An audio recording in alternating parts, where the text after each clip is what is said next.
सरकार चुनने के लिए बिछ गई बिसात। ज्यादा जीत हासिल करने के लिए राजनीतिक दल रणनीति के साथ मैदान में उतरे।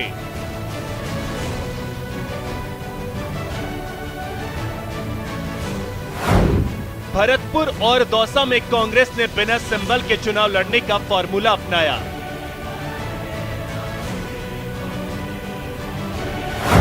जो भी प्रत्याशी चुनाव जीतेगा उसे पार्टी अपना लेगी, बोर्ड बनाने में सहयोग लेगी।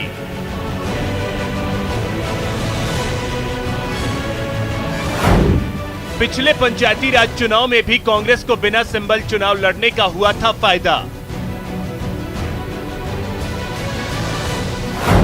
कांग्रेस की रणनीति इस बार कितनी साबित होगी कारगर?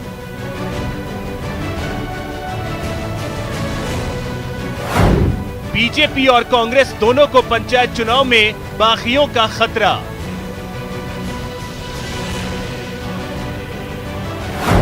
बिन सिंबल फायदा डबल। नमस्कार, आप देख रहे हैं प्राइम डिबेट, आपके साथ मैं हूं अभिषेक। तो गांव की सरकार चुनने के लिए बिसात बिछ गई है। बीजेपी और कांग्रेस अपनी अपनी रणनीतियां बनाने में जुटी है और कांग्रेस ने प्लान बी पर भी काम करना शुरू कर दिया है। प्राइम डिबेट में इसी पर आज बड़ी बहस करेंगे। अब ऐसे में सवाल कई सारे हैं। पहला सवाल इसमें समझने की कोशिश करेंगे कि बिना सिंबल के चुनाव लड़ना फायदे का सौदा है। यह एक अहम सवाल है कि बिना सिंबल के चुनाव लड़ना फायदे का सौदा होगा कांग्रेस के लिए। अब दूसरा सवाल समझने की कोशिश करेंगे प्राइम डिबेट में कि जीत का ग्राफ बढ़ाने के लिए सिंबल से दूरी बनाई गई है। यह कांग्रेस की रणनीति है। अब तीसरा सवाल समझने की कोशिश करेंगे प्राइम डिबेट में कि चुनाव के नतीजे ग्रामीण इलाकों का जनमत होंगे।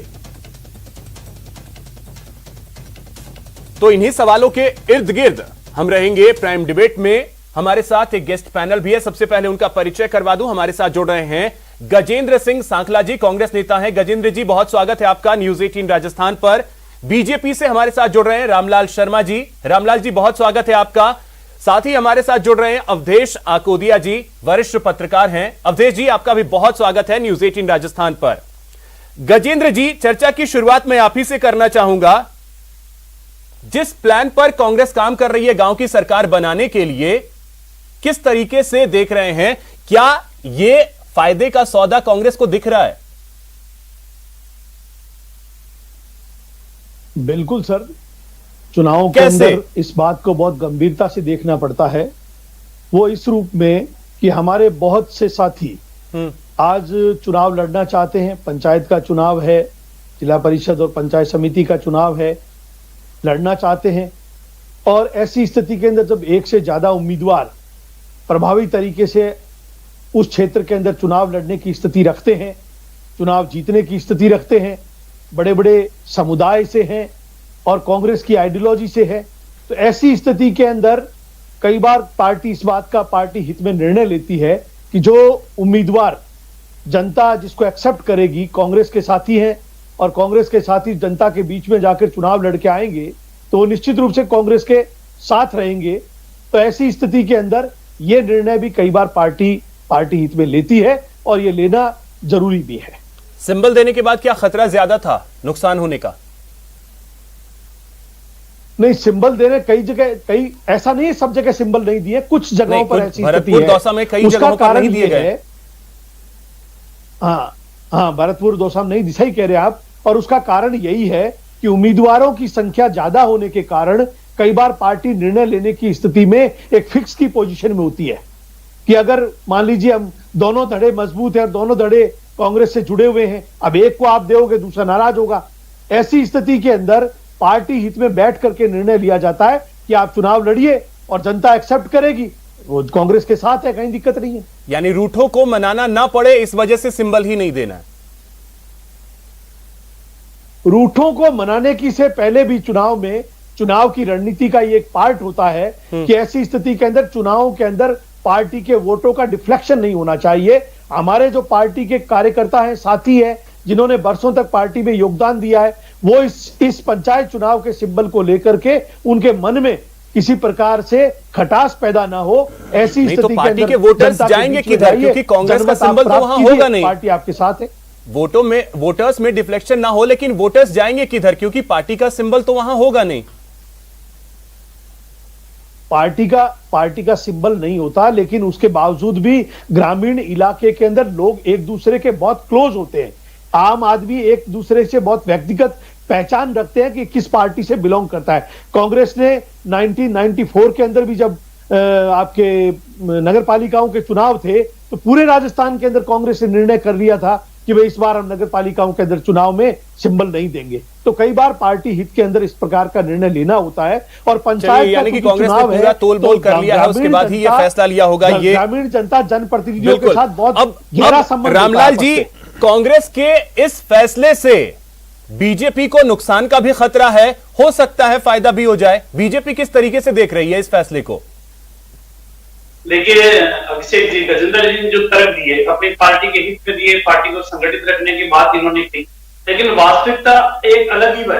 और वास्तविकता यह है कि कांग्रेस का संगठन प्रदेश के अंदर जरूर इन्होंने प्रदेश पदाधिकारी बनाने का काम किया, लेकिन धरातल के ऊपर इसका कोई संगठन है ही नहीं। राज्य स्तर के ऊपर भी संगठन नहीं है, ब्लॉक स्तर के ऊपर इनका संगठन नहीं है, इसलिए इनके सामने सबसे बड़ी चुनौती और सबसे बड़ी समस्या क्या है। दूसरी बात, ये सिंबल किसको दे? ये सिंबल उसको दे जो इनकी सरकार को समर्थन देने वाला विधायक है, या सिंबल उसको दे जो इनकी पार्टी के सिंबल के ऊपर 2018 के अंदर चुनाव लड़ा था।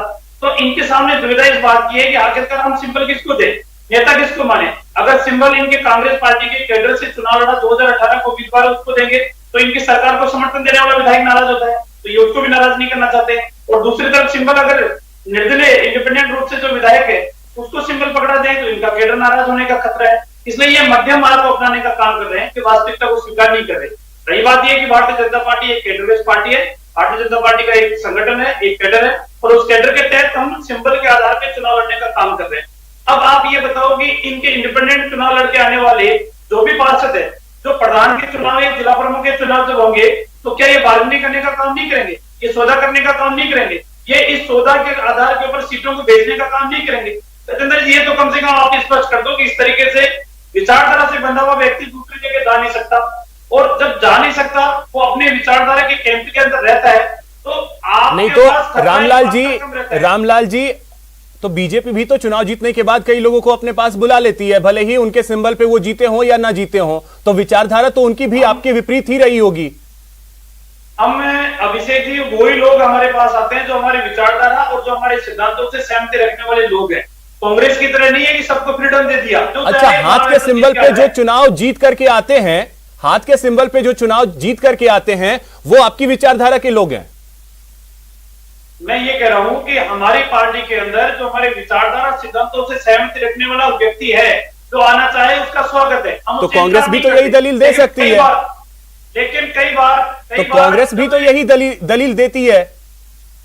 अभिषेक जी, आप एक चीज बताओ, कांग्रेस पार्टी का अगर विचारधारा, इनके सिद्धांत और इनका कैडर और इनका संगठन अगर मजबूत होता, तो इनको सिंबल पे लड़ने में क्या दिक्कत आ रही है? क्यों जनता को गुमराह करने का काम करो? या तो यह है कि जनता इतनी नाराज है, जनता इतनी कष्ट के अंदर है कि इनका सिंबल देखते वो इनके खिलाफ मतदान करने का विचार बना चुके हैं, इसलिए ये कहते हैं कि सिंबल आपको दिखाएंगे नहीं, आप तो इंडिपेंडेंट व्यक्ति जो आपको अच्छा लगता है उसको आप चुन के भेज दें, उसके बाद में हम प्रधान और जिला प्रमुख बनाने का काम करेंगे। तो या तो ये तर्क ये है कि सरकार से जनता नाराज है, इसलिए वो कांग्रेस का सिंबल उसको दिखाना नहीं चाहते, और या फिर ये है कि इंडिपेंडेंट रूप से चुनाव जीत के आने वाले लोग खरीद फरोख्त के अंदर शामिल होंगे। दोनों में से एक चीज जरूर है। गजेंद्र जी, या तो खरीद फरोख्त में शामिल होंगे, जीत के आएंगे उसके बाद, या जनता से कांग्रेस डरी हुई है। रामलाल जी ने 2-3 बातें कही, उसका मैं जवाब दे दूं। खरीद फरोख्त के बारे में बात कही, आपके सामने बीजेपी का चाल और चरित्र कि किस तरह से मध्य प्रदेश के विधायक ने स्पष्ट रूप से यह कहा टीवी चैनल के ऊपर, पूरे देश ने देखा है कि मुझे शिवराज सिंह चौहान ने 35 करोड़ रुपए और मंत्री परिषद देने का ऑफर दिया कि आप बीजेपी ज्वाइन करो, हम 35 करोड़ रुपए आपको देंगे। और महाकाल के मंदिर में चल करके वो उसके ऊपर हाथ रख करके शोभन खाने को तैयार है। जिस भारतीय जनता पार्टी का चरित्र एमएलए खरीदने का चरित्र है, वो कम से कम चरित्र की बात तो नहीं करे तो ज्यादा अच्छा रहेगा। राजस्थान के अंदर किस तरह से आपने विधायकों को तोड़ने के लिए खरीद करने का जो काम किया है वो किसी से छुपा हुआ नहीं है। इसलिए भारतीय जनता पार्टी का चरित्र रामलाल जी राजस्थान और हिंदुस्तान की जनता बहुत करीब से जानती है। चुने हुए प्रतिनिधियों को पैसों राजस्थान की बात कर लेते हैं। अब 1 मिनट सर, गजेंद्र जी और रामलाल जी, अब 1 मिनट सर। और दूसरी बात उपचुनाव की बात है सर, अब एक चुनाव आपके सामने हुआ है और इतिहास 1 मिनट सर। 42 साल के अंदर ऐसा कभी नहीं हुआ कि रूलिंग पार्टी ने 42,000 वोटों से और 35,000 वोटों से जीत हासिल करके और भारतीय जनता पार्टी के मुंह पर तमाचा मारा। और जिस भारतीय जनता पार्टी ने 40,000 वोटों से गजेंद्र जी अब 1 मिनट, उसमें कांग्रेस मात्र 4,000 वोटों से पीछे रही है। ठीक है गजेंद्र जी, अब 1 मिनट। अब अवधेश जी, मैं आपसे समझना चाहूंगा कांग्रेस के इस फैसले को किस तरीके से देखते हैं आप कि बिना सिंबल सपोर्ट भी हम करेंगे और सपोर्ट सिंबल के आधार पे हम नहीं करेंगे, फायदे का सौदा आपको दिख रहा है ये? देखिए अभिषेक जी, जो स्थानीय स्तर के चुनाव होते हैं शहरी क्षेत्रों में निकाय चुनाव और ग्रामीण क्षेत्रों में पंचायत चुनाव जी, वो कार्यकर्ताओं के राजनीति में आने का एंट्री पॉइंट होता है। तो बहुत सारे दावेदार होते हैं, तो दोनों दलों के साथ जो भी राजनीतिक दल हैं उनके साथ ये समस्या रहती है कि किस कार्यकर्ता को टिकट दिया जाए, किसको मौका दिया जाए। कांग्रेस को कई जगह ऐसा लग रहा है कि दावेदार ज्यादा हैं, यदि हमने एक व्यक्ति को टिकट दिया तो दूसरा व्यक्ति बागी खड़ा होगा, नुकसान होगा। इसकी बजाय उन्होंने ये रास्ता अपनाया है कि जिसमें जितना दम है वो चुनाव लड़के देख ले, जिसको जीतना है वो जीत जाएगा, जो जीत जाएगा वो इन्हीं से जुड़ा हुआ आदमी है तो इनके पास आ जाएगा। हालांकि इसमें जो जीत जाएगा वो इनके पास आ जाएगा, इसकी कोई गारंटी नहीं है। ये हम पंचायत चुनाव में देखते हैं और नगरीय निकाय चुनाव में देखते हैं कि किस तरह से बाड़ेबंदी होती है, किस तरह से पार्टी की विचारधारा को छोड़ के पार्टी के सिंबल पर जीते हुए लोग इधर से उधर हो जाते हैं, क्योंकि यहां पर दल बदल कानून लागू नहीं होता है और दोनों पार्टियां इस खेल में शामिल हैं। तो ये मेरे हिसाब से ठीक रणनीति वहां तक है कांग्रेस की, जहां पर इनकी पार्टी के जो उम्मीदवार हैं जो अपने अपने सिंबल पर लड़ेंगे वो ज्यादा नहीं होते हैं। तो हालांकि इन्होंने जो पूरी की पूरी प्रक्रिया थी स्क्रूटनिंग की, उसमें जो पैनल बना के दावेदारों की संख्या कम तो कर दी है, तो उसमें कितने लोग खड़े होते हैं? मान लीजिए वहां पर 3-4 लोग खड़े हो गए तो उनको वोट तो उन्हीं के मिलने हैं जो उनके व्यक्तिगत प्रभाव से मिलेंगे, जो पार्टी के वोट हैं वो डिवाइड हो जाएंगे। अब उनमें से मान लीजिए डिवीजन इतना ज्यादा हो गया कि जो बीजेपी का कैंडिडेट है वो आगे निकल गया। इसमें तो पार्टी के लिए वाहवाह ही है ना, हारे तो भी सही, जीते तो भी सही, पार्टी के लिए तो वाहवाह है दोनों ही परिस्थितियों में। बिल्कुल, देखिए जहां पर दावेदारों की संख्या ज्यादा है वहां पर यह ठीक रणनीति है। अभी हमने जो नगरीय निकाय चुनाव हुए थे भरतपुर में देखा था हमने कि वहां पर किसी भी कैंडिडेट को पार्टी ने सिंबल नहीं दिया था। उसके बाद जो बोर्ड बना वो वहां पे कांग्रेस का बन गया था। तो यदि आपके उम्मीदवार इतने ज्यादा नहीं है तो आपके लिए काम करेगा, लेकिन ज्यादा लोग खड़े हो गए तो फिर बीजेपी को फायदा हो जाएगा। बिल्कुल। अब गजेंद्र जी, एक चीज मैं आपसे और समझना चाहूंगा कि क्या यह फैसला जीत का ग्राफ बढ़ाने के लिए लिया गया है? क्योंकि पिछले पंचायत चुनाव में जो हुआ था उसको देखते हुए। देखिए सर, राजस्थान की सरकार ने जो 2.5 साल के अंदर जनता के लिए जो काम किए हैं, जो जनहित के बड़े बड़े फैसले किए हैं, कोविड काल की ऐसी महामारी के अंदर राजस्थान ने हिंदुस्तान के अंदर एक अनूठा एग्जाम्पल पेश किया है, जिसका देश के प्रधानमंत्री ने भी राजस्थान के मुख्यमंत्री की तारीफ की है।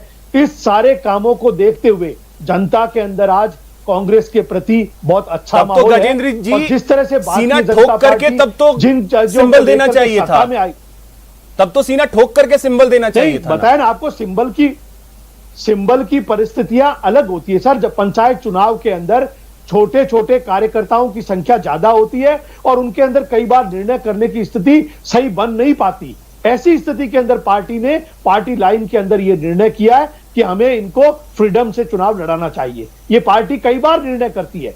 अभी आपको ध्यान होगा पंचायत के इसके नगर पालिकाओं के चुनाव के अंदर आपको ध्यान होगा नागौर के अंदर एक ऐसी कॉन्स्टिट्यूएंसी भी थी जहां पर हमने अध्यक्ष के चुनाव के लिए भी सिंबल जो है वो एक ऐसे व्यक्ति को दिया। इसीलिए तो मैं जो पूछ व्यक्ति रहा हूं जिसे सर चुनाव ही नहीं कि लड़ा। क्या जीत का ग्राफ बढ़ाने के लिए ये फैसला लिया गया है कि हम सिंबल ही कम देंगे?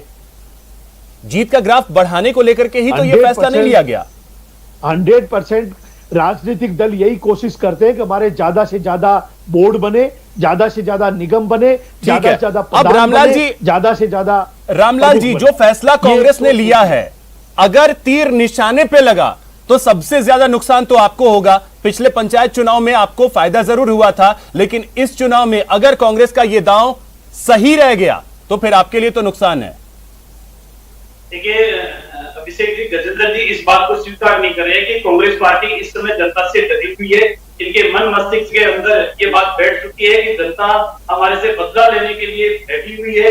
2.5 साल के अंदर ऐसा कोई काम नहीं किया कि जनता इनको सिर के ऊपर बिठाने का काम करे। सामने उपचुनाव हुए, 4 महीने पहले ही तो उपचुनाव हुए, उपचुनाव के रिजल्ट आपके सामने आए हैं। मैं आपकी पूरी बात सुनिए, सुनने का मजा रखो। उपचुनाव के रिजल्ट आपके सामने आए हैं सर। 21 जिलों के अंदर 42 हजार वोटों से कांग्रेस जीती है।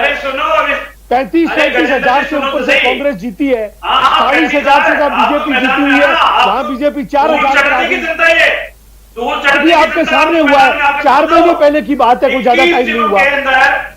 21 जिलों के अंदर चुनाव होते हैं, 2.5 करोड़ जनता मतदान के अंदर भाग लेती है। 21 में से 12 जिला प्रमुख भारतीय जनता पार्टी के सिंबल पे बैठते हैं, 2 जिला प्रमुख भारतीय जनता पार्टी के समर्थन पे बैठते हैं, 5 जिला प्रमुख सिर्फ कांग्रेस बना पाती है। अब 2.5 करोड़ जनता के मतदान के बाद में ये परिणाम सामने आते हैं और ये जिनको मुद्दा बनाने की कोशिश करते हैं ना कि किसानों के बिलों का विरोध है, जनता आक्रोश में है, उन तीनों किसानों के बिलों को पारित होने के बाद राजस्थान के अंदर चुनाव है, जनता ने बिलों का भी समर्थन किया और जनता ने कांग्रेस को नकारने का काम भी किया। इन 5-6 जिलों के जो चुनाव रहे, आप चाहे जैसे नहीं तो रामलाल जी अगर बात किसानों की है तो अब तो किसानों के मान मनुहार में आप भी जुटे हुए हैं। हम जुटे हुए हैं, किसानों के हित में निर्णय लेते हैं, हम किसानों के पक्ष में खड़े हुए हैं, लेकिन किसानों को गुमराह अभी पता लग जाएगा। पंचायत चुनाव का रिजल्ट आने दो रामलाल जी, थोड़ा सा सावध रखो, अभी पता लग जाएगा। आपके तो पार्टी में मुख्यमंत्रियों की जड़ी लगी हुई है। आपके तो अभी गजेंद्र सिंह शेखावत का जम के विरोध हुआ है, देखा नहीं आपने किस तरह से नारे लगे? देख नहीं रहे आप क्या हालात है? सब मुख्यमंत्री खेल रहे हैं। भारतीय जनता पार्टी जी और रामलाल जी अब एक नेता मुख्यमंत्री खेल रहे हैं, ठीक है, और नशे में मुख्यमंत्री बड़े हुए घूम रहे हैं। सर ठीक है, अभी धरातल पर आओ, पंचायत चुनाव से जुड़ो, पहले पंचायत बताएगी आपको, मुखिया चुन ले, उसके बाद ठीक है सर। अब 1 मिनट अवधेश जी के पास अब मैं जा रहा हूं 1 मिनट के लिए। रामलाल जी और गजेंद्र जी, रामलाल जी 1 मिनट। अवधेश जी, अब मैं आपसे समझना यह चाहूंगा कि क्या रणनीति यह भी है कि जीत का ग्राफ जो है वो ज्यादा दिखे, यही वजह है कि सिंबल कम कर दिए गए? हाँ देखिए, बिल्कुल अभिषेक जी, जो पिछला दौर हुआ था पंचायत चुनाव का, उसमें कांग्रेस का जो प्रदर्शन है वो बेहद खराब रहा था, क्योंकि कांग्रेस को माना जाता है कि वो ग्रामीण क्षेत्रों में उसकी पकड़ ज़्यादा है शहरी क्षेत्रों के मुकाबले। बीजेपी के लिए माना जाता है कि शहरी क्षेत्रों में उसकी पकड़ ज़्यादा है ग्रामीण क्षेत्रों के मुकाबले, लेकिन जो परिणाम आए थे वो उलट आए थे। बीजेपी ने, ये पहली बार हुआ राजस्थान के इतिहास में कि पंचायत चुनाव में सत्ताधारी दल विपक्ष के सामने पिछड़ गया। तो इस बार के जो चुनाव हैं, जो 6 जिलों में हो रहे हैं, वो बिल्कुल चुनौती हैं, और जो कांग्रेस है वो चाहेगी कि जो पिछली बार जो खामियां रह गई थी उनको दुरुस्त किया जाए और अपने प्रदर्शन को ठीक किया जाए। लेते हुए इस बार ग्राफ ज्यादा दिखे, इसलिए शायद कम किए गए हैं सिंबल। वक्त इतना ही है मेरे पास। बहुत शुक्रिया आप सभी का हमारे साथ जुड़ने के लिए, प्राइम डिबेट में शामिल होने के लिए। फिलहाल इतना ही, नमस्कार।